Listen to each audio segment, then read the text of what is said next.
Hi క్యూటీలు అందరూ ఎలా ఉన్నారు? నేనైతే చాలా బాగున్నాను. యాక్చువల్లీ అమ్మ మార్నింగ్ టిఫిన్‌కి దోస అని చెప్పింది. జనరల్‌గా నాకు వేరుశనగుల చట్నీ అంటే నచ్చదు.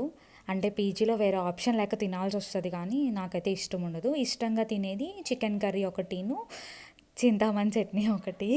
ఐ డోంట్ నో మీరు నేమ్ ఎట్లా తీసుకుంటారో. ఫస్ట్ నుంచి చిన్నప్పటి నుంచి ఇంట్లో అలా చింతామణి చట్నీ అనడం అలవాటు. దానికి ఆ నేమ్ ఎలా వచ్చిందో నాకు తెలీదు. సో, ఆ అలవాటు మీద అలా అనమాట. సో, ప్రాసెస్‌లోకి వచ్చేస్తే ఇట్లా ఒకటి పెట్టుకొని ఆయిల్ ఏసుకొని, ఆవాలు, జీలకర్ర ఏసిన తర్వాత చాప్ చేసుకున్న పచ్చిమిర్చి అండ్ అట్లాగే టొమాటో ఏసుకోవాలి. టొమాటో దేనికి అంటే ట్యాంగీ ఫ్లేవర్ కోసం ఏసుకుంటాము. పచ్చిమిర్చి వచ్చేసరికి కారం కోసం. మనం విడిగా కారం ఏమి వేయము. తర్వాత ఎసరేస్తామన్నమాట. కొంచెం గ్లాస్ వాటర్ ఏసి చిట్టి గ్లాస్ వాటర్. ఎందుకంటే నా వరకే చేసుకుంటున్నా. చాలా తక్కువ క్వాంటిటీ కాబట్టి. దానికన్నా ముందే శనగపిండి వాటర్‌లో ఏసి దాన్ని ఉంచాలి పక్కన. తర్వాత లంప్స్ ఏమీ లేకుండా అట్లా చేతితో అనేసిన తర్వాత ఆ ఎసరులో సరిపడా ఉప్పేసుకొని ఈ ఇది ఉంది కదా! ఈ శనగపిండిది వాటర్ మిక్స్చర్ ఉంది కదా!